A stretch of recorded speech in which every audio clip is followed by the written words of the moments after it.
sais pas s'il y a des questions, mais moi, j'aurais envie de poser une question sur la table, peut-être pour chacun, de l'utilité des crises. Est-ce qu'en fait, les crises ont pour vocation de nous permettre de grandir?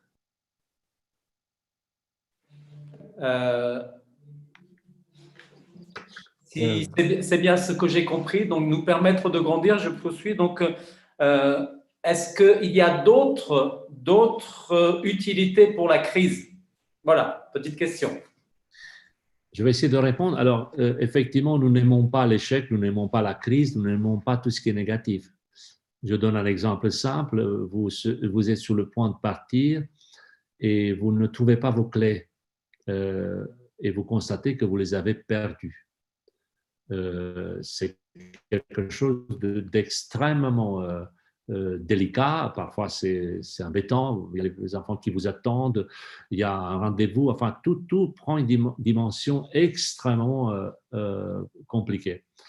La perte, d'ailleurs, récemment, un auteur écrivait, et je pense que vous avez pu voir des résumés ou des commentaires en livre sur la question de la perte. Nous n'avons pas donc au départ une passion pour la perte. Et tout ce qui est crise, tout ce qui est négatif, nous essayons de l'éloigner le plus possible. Alors la question, quels sont les avantages ou comment est-ce qu'on peut les intégrer? Dans un premier temps, je répète, ce n'est pas facile. Il faut faire un constat. Ça ne me va pas. Ce n'est pas quelque chose que j'aime. Mais tout de suite, il faut aller vers une vision plus large. Quelqu'un disait, lorsque vous recevez une mauvaise nouvelle, par exemple, une mauvaise nouvelle qui vous affecte, la première chose à faire, ce n'est pas de vous asseoir dans un fauteuil et d'y rester toute la journée. Vous avez vu quelle est notre tendance. Quand on a une mauvaise nouvelle, physiquement, on est bloqué, on est hors circuit. Et on n'a pas envie de manger, pas envie de parler. Or, la première chose à faire, c'est de marcher. Pour dire au corps, écoute, je ne te laisserai pas faire ce que tu veux, à savoir succomber à la mauvaise nouvelle. Et donc, le fait de marcher, prendre quelques dizaines de minutes dans la forêt ou tout au long d'un chemin, vont s'avérer d'un grand bienfait. Voilà, un remède très simple. Et après, essayons de voir dans quelle mesure cette crise est pour nous. Autrement dit, l'inscrire dans la perspective.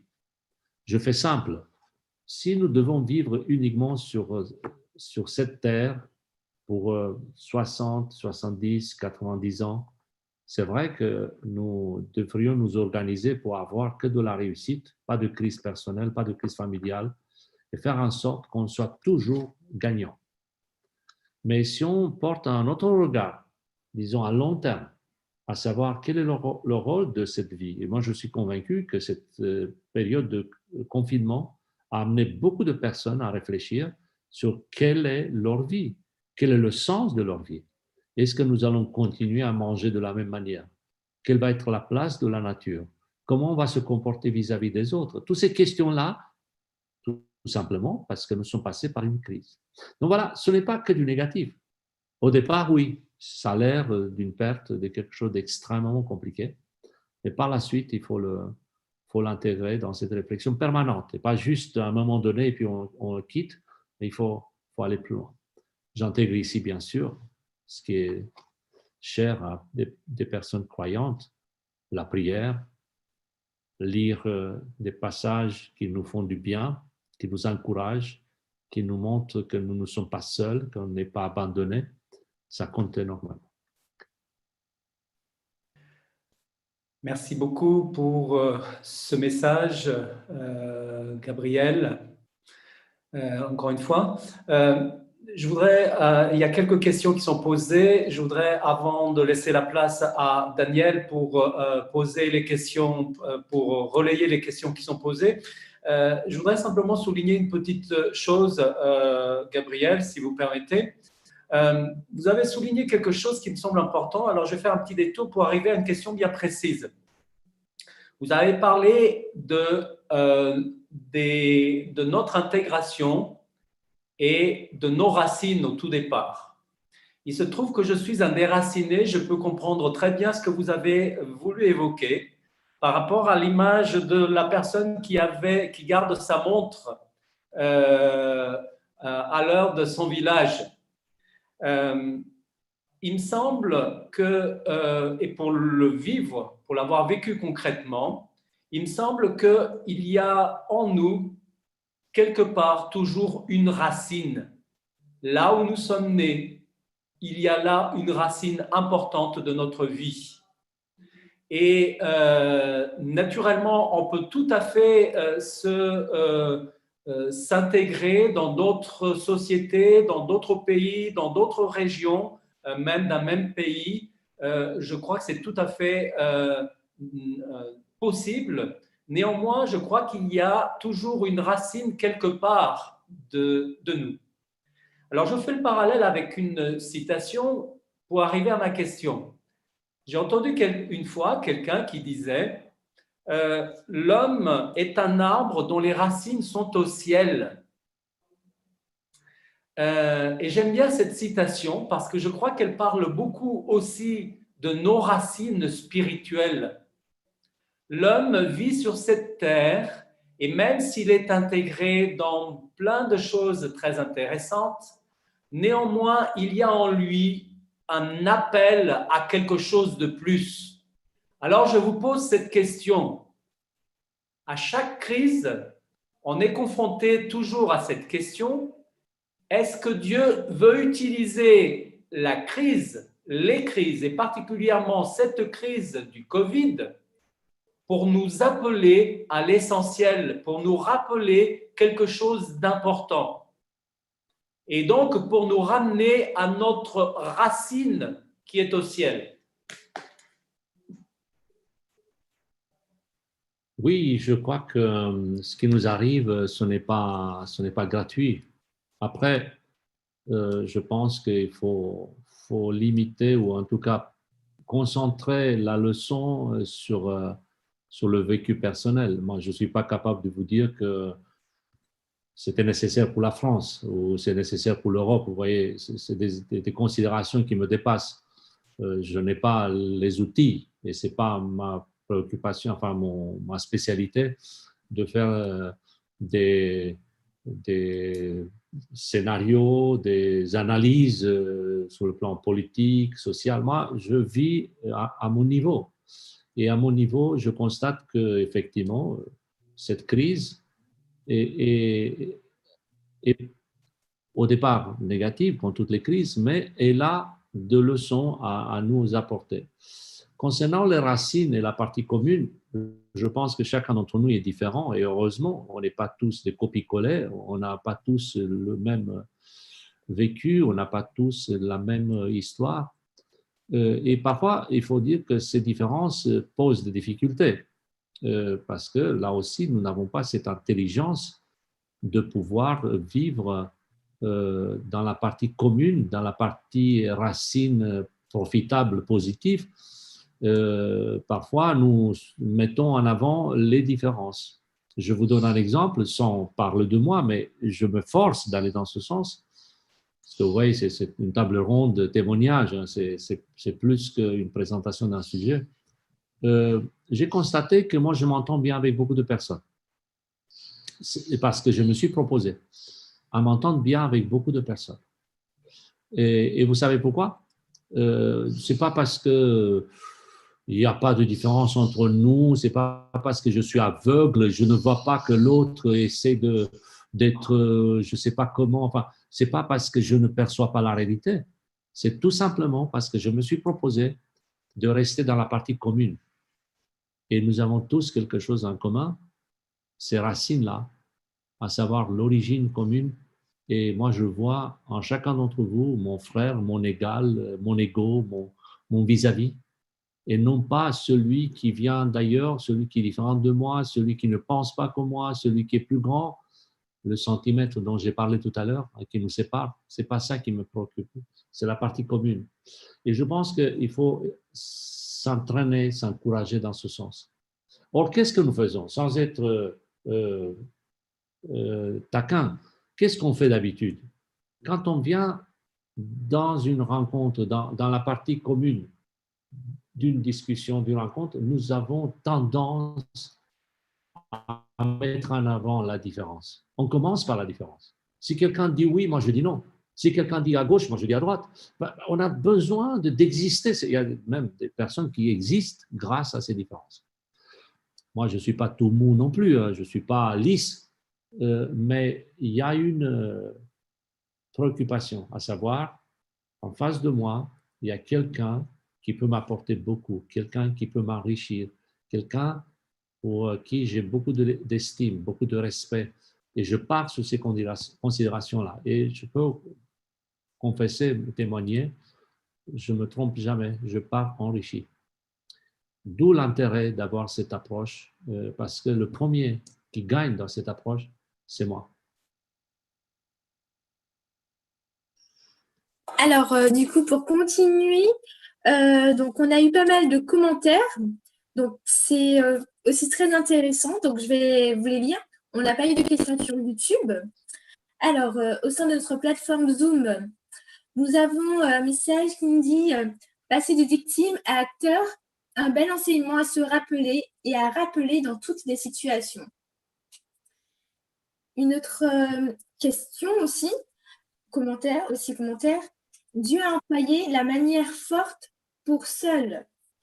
Et si je n'arrive pas à supporter la manière forte, même comment faire? Même si Dieu me dit que je ne serai pas plus tentée que je ne puisse supporter. Bonne question. Oui. Je réponds à ça. Bonne question. Effectivement, c'est la discipline de toute une vie.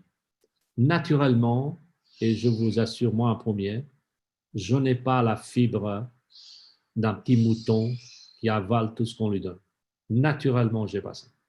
Au contraire, je suis un rebelle. Oui, avec tout ce que cela comporte.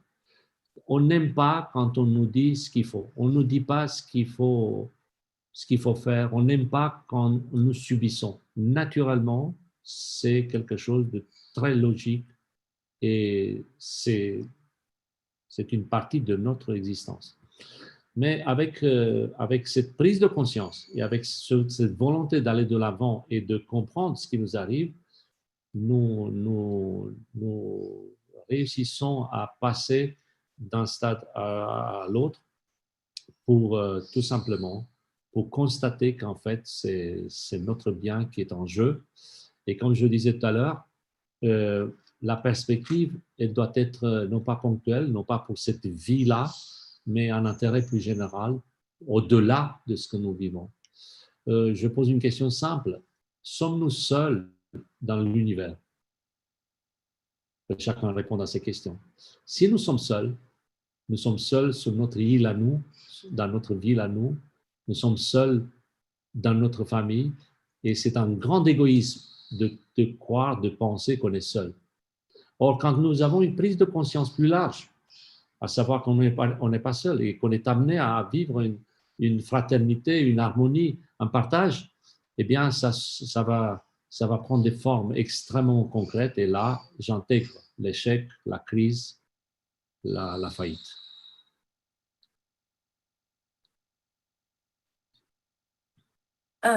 Une autre question qui se rapproche aussi un peu de celle de l'autre question, c'était si nous n'arrivons pas à survivre du coup à la crise ou crises actuelles, peut-on quand même s'en sortir pour les futures crises? C'est vrai que c'est un peu comme les sportifs. Vous savez, j'ai un ami qui fait du sport et beaucoup plus physique que moi. Il me disait qu'après une pause de mois, un sportif ne commence pas à faire un effort comme avant. Il reprend tout doucement. Et les petites victoires ont leur place. Donc, c'est important de savourer ce qui est positif et d'avoir cette belle réussite de sortir d'une petite crise. Parce qu'effectivement, ne pas savoir sortir d'une petite crise, pas seulement, ça ne nous règle pas le problème ponctuel, mais ça nous amène à être incapables pour la suite. D'où l'importance de se contenter, de s'encourager pour des petites victoires. Et c'est là aussi le rôle de l'entourage qui nous permet d'avancer, d'évoluer sans que cela soit un handicap. Je prends l'exemple simple. Quand vous avez des enfants, des jeunes, pour eux, c'est très important votre regard. Si vous dites à un élève qui a eu, je ne sais pas, 14 sur 20 à l'école, bah oui, c'est quoi cette note? Tu aurais pu prendre 16 ou avoir 18, mais c'est quelqu'un qui d'habitude il a 10, eh bien 14 c'est une excellente note. Par contre, par rapport à l'absolu que vous avez, à savoir le 20, pour vous, c'est pas suffisant. Mais il faut lui donner l'encouragement pour que ce 14 soit une belle réussite pour la suite. Et donc, apprenons aussi à être généreux dans nos compliments, dans nos encouragements, pour que la personne qui vit une crise puisse avoir les moyens pour aller au-delà après. Et si jamais ça ne se fait pas maintenant, je reste toujours optimiste. Ça va se faire demain. Il ne faut pas prendre ça comme un échec éternel. Le seul échec éternel qui me fait peur et pour lequel je pense que les choses, comme vous le savez, sont irréversibles, sont liées à la fin, au jugement final que Dieu seul détient. Celui-là devrait nous inquiéter, dans le sens, on ne s'amuse pas avec ça. Mais le reste n'est pas, j'allais dire, c'est pas grave, même si c'est grave.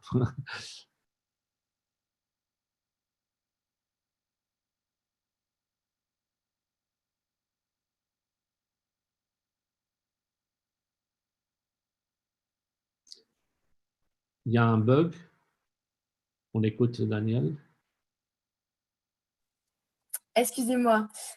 Donc, il y a pas mal de messages, plutôt de remerciements pour ce beau témoignage, pour ce message qui est difficile parfois de comprendre et parfois de changer dans certaines situations.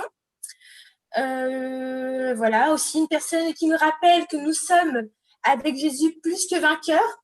Nous ne sommes pas de victimes, mais des vainqueurs. Alors, nous avons une question. Une dame est de Guadeloupe. Elle veut savoir comment aider une mère qui a perdu sa fille dans cette crise.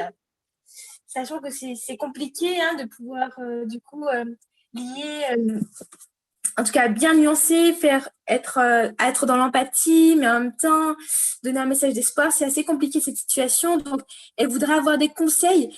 Comment aider une mère qui a perdu sa fille dans cette crise actuelle? Si je comprends bien, il s'agit de quelqu'un qui a perdu physiquement sa fille dans le sens qu'elle a été victime de la crise du coronavirus. Nous sommes de tout cœur avec cette famille, même si nous ne la connaissons pas, et je prie de transmettre la personne, Gisèle, je vois, qui nous adresse la question de transmettre de notre part à tous notre soutien, notre accompagnement, même si c'est loin, c'est symbolique, mais ça compte énormément.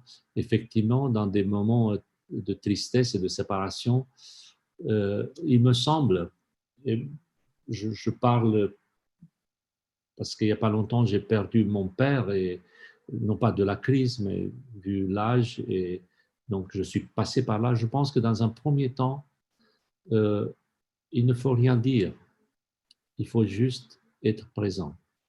Il faut accompagner dans un premier temps et partager la souffrance avec cette mère, être là si possible, lui passer un coup de fil si on la connaît, lui exprimer notre soutien, on va dire, sans l'accabler. Ce n'est pas des mots dont elle a besoin maintenant, dans un premier temps. Ensuite vient le temps de la guérison, de la construction, où on écoute cette mère partager ses beaux souvenirs par rapport à la fille qu'elle avait et tout ce qu'elle représente. Euh, et ce partage, ces échanges nous aident aussi à nous construire, à nous permettre la guérison, évoquer ce qu'elle représente pour nous et le fait que tout ce que cette fille a vécu n'est pas perdu. Elle a laissé sûrement un souvenir, elle a laissé derrière elle des contacts, des relations, des amitiés qui sont là, même si ça ne remplace pas la personne, même si la souffrance est toujours là. Euh, mais de savoir qu'on n'est pas seul dans la crise, qu'on n'est pas isolé. Et je suis convaincu qu'on n'est pas seul. Et je répète, pour cette mère, je lui transmets moi aussi mon soutien de tout mon cœur et je pense à cette période extrêmement difficile. Bien sûr, il y a le vide. Il y a toujours le vide que personne et rien ne remplace. Mais là vient le temps de la promesse, finalement, c'est d'accepter que tout ce qui nous arrive, eh bien, ça a un sens et que ce vide-là sera rempli un jour. On en parlera sûrement ce soir. Un temps où toutes ces disparitions, tous ces vides seront comblés par une présence qui commence dès maintenant, à savoir la présence de Dieu dans nos cœurs et la promesse d'un Dieu qui s'est fait homme, qui a souffert, qui était sur terre, qui est venu à nos côtés. Non pas un Dieu qui parle de là-haut aux humains, un Dieu loin, froid, insensible, mais un Dieu extrêmement passionnant et passionné, au point qu'il est venu sur terre pour apporter ce soulagement à travers sa propre souffrance. Pensons à ça et je pense que c'est un encouragement extraordinaire.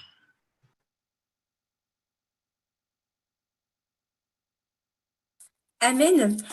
Du coup, bah, c'est tout pour les questions et les commentaires pour aujourd'hui, en fait, pour en tout cas cette matinée. Donc, si vous avez des questions entre-temps, notez-les sur un papier. Et ce soir aussi, nous aurons un autre espace de questions-réponses. Donc, c'est encore possible. Si vous, voilà, en attendant, dans l'après-midi, des questions vous viennent à l'esprit, n'hésitez pas. Alors, je vous rappelle, avant de passer la parole au pasteur Elder, notre rencontre de ce soir qui est à 19h et notre connexion se fera vers 18h50 avant de commencer. Pasteur Elder. Oui, je voudrais vraiment remercier chacun pour ces questions qui sont pertinentes. Merci à Gabriel pour ce temps de présentation avec beaucoup d'encouragement, beaucoup de situations concrètes de notre vie. Je voudrais simplement lui laisser la parole pour terminer avec un petit mot s'il veut rajouter et puis une prière, s'il peut prononcer une prière à la fin de cette rencontre. C'est à quoi donc nous laisserons la technique présenter un petit chant et nous allons terminer par là. Oui, merci encore une fois de votre accueil, de cette possibilité qui m'a été accordée. Alors, pour terminer, j'aimerais vous adresser un mot. Et je l'illustre avec la biographie d'un homme qui a vécu au 19e siècle. Il s'appelle William Miller. C'est un homme qui a découvert la Bible, peut-être c'est le cas pour certains d'entre nous, un monde qu'il ne connaissait pas avant. Il avait des croyances, il avait une vision du monde qui était la sienne, mais un jour, il découvre la Bible. Et dans cette découverte, il va écrire plus tard, il trouve le sens de sa vie. Et c'est l'invitation que j'adresse aux uns et aux autres, soit de découvrir cette parole, soit de la redécouvrir pour pouvoir justement trouver des réponses à nos crises, à nos préoccupations. La réunion d'aujourd'hui va se terminer, celle de ce soir aussi, et nous allons retourner dans nos foyers, dans nos vies, dans nos rythmes à nous, et nous aurons sûrement des questions, et je le souhaite, avoir aussi des réponses.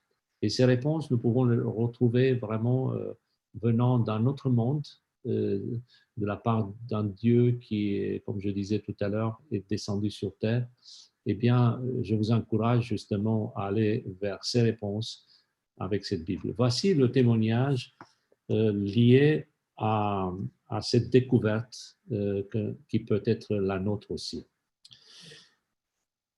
Cette personne disait, j'ai fui contraint d'admettre que les Écritures devaient être une révélation de Dieu. Elles devinrent mon délice. Et en Jésus, je trouvais un ami. Le Sauveur devint pour moi le principal parmi 10 000. Et les Écritures, qui auparavant semblaient obscures et contradictoires, devinrent désormais une lampe à mes pieds et une lumière sur mon sentier. J'avais l'esprit résolu et satisfait. Je découvris que le Seigneur Dieu était un rocher dans l'océan de la vie. La Bible devint mon seul objet d'étude. Et je peux dire véritablement que je la sondais avec grand délice. J'ai découvert que la moitié ne m'avait jamais été dite. Je me demandais pourquoi je n'avais pas vu la beauté et sa gloire avant. Et je m'éveillais de n'avoir jamais pu la rejeter. J'y trouvais révélé tout ce que mon cœur pouvait désirer et un remède pour chaque maladie de l'âme. J'ai perdu le goût pour d'autres lectures et applique mon cœur à obtenir la sagesse de Dieu. Je souhaite que cette sagesse soit la nôtre aussi. Prions. Seigneur, nous avons exprimé ici nos angoisses, nos difficultés, nos crises. En même temps, nous levons les yeux vers toi en te demandant de nous chercher là où nous sommes et que dans ces crises, dans ces difficultés, tu sois celui qui nous guide, celui qui nous accompagne, afin que toutes ces expériences se transforment miraculeusement dans des expériences positives. Nous avons besoin de toi. Aide-nous à pouvoir trouver la réponse nécessaire dans ta parole et à continuer cette réflexion et cheminement avec toi. Au nom de Jésus. Amen.